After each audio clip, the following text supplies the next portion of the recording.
നമസ്കാരം, സിറ്റി ന്യൂസിലേക്ക് സ്വാഗതം. ചേലോറ ട്രെഞ്ചിങ് ഗ്രൗണ്ടിലെ മാലിന്യം നീക്കുന്നതുമായി ബന്ധപ്പെട്ട് UDF നടത്തിയ അഴിമതിയിൽ സമഗ്രാന്വേഷണം ആവശ്യപ്പെട്ട് കോർപ്പറേഷന് മുന്നിൽ LDF ജില്ലാ കമ്മിറ്റിയുടെ നേതൃത്വത്തിൽ അനിശ്ചിതകാല സത്യാഗ്രഹ സമരം ആരംഭിച്ചു. CPM ജില്ലാ സെക്രട്ടറി MP ജയരാജൻ സത്യാഗ്രഹ സമരം ഉദ്ഘാടനം ചെയ്തു.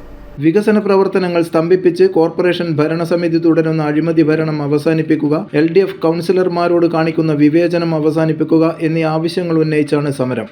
നമ്മളിപ്പോൾ പോലീസ് ക്വാർട്ടേഴ്സിലേക്ക് ഈ സ്റ്റേഡിയം കോർണറിലൂടെ നടന്നു പോകുമ്പോൾ അവിടെ ഒരു പദ്ധതിയുടെ ഒരു കോലം കാണാം.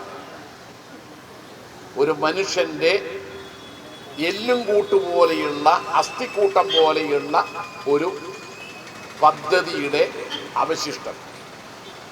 അതാണ് മൾട്ടി പാർക്കിംഗ് സംവിധാനം. അത് അവിടെയുമുണ്ട്, ടൗണിലുമുണ്ട്. കണ്ണൂർ കോർപ്പറേഷൻ കോടികൾ മുടക്കി പണിതതാണ് മൾട്ടി പാർക്കിംഗ് സംവിധാനം. കഴിഞ്ഞ ലോക്സഭാ തെരഞ്ഞെടുപ്പിന് മുമ്പ് ഉദ്ഘാടനം ചെയ്തതല്ലേ, അതിപ്പോൾ ഉപയോഗിക്കുന്നുണ്ടോ? കണ്ണൂർ ടൗണിൽ പോയാൽ സെന്റർ മാർക്കറ്റ് കോടികൾ ചെലവഴിച്ച് പണിതതല്ലേ. നാട്ടുകാരുടെ നികുതി പണമല്ലേ ഈ പദ്ധതിക്കെല്ലാം വേണ്ടി വിനിയോഗിക്കുന്നത്.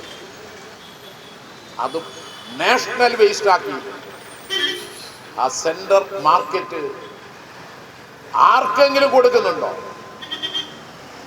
ഇങ്ങനെ എത്രയെത്ര പദ്ധതികളാണ് കണ്ണൂർ കോർപ്പറേഷൻ പണം മുടക്കി പണിത് പ്രയോജനരഹിതമാക്കിയത്.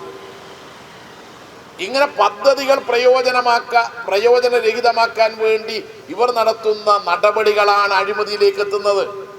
CPI ജില്ലാ എക്സിക്യൂട്ടീവ് അംഗം വെള്ളോറ രാജൻ അധ്യക്ഷനായി. CPM ജില്ലാ സെക്രട്ടേറിയറ്റ് അംഗം M പ്രകാശൻ മാസ്റ്റർ സ്വാഗതം പറഞ്ഞു. M Anilkumar, KP Prashanth, Jamal city, M Unnikrishnan, CPM Kannur area secretary KP Sudhakaran തുടങ്ങിയവർ സംസാരിച്ചു. News desk, city news.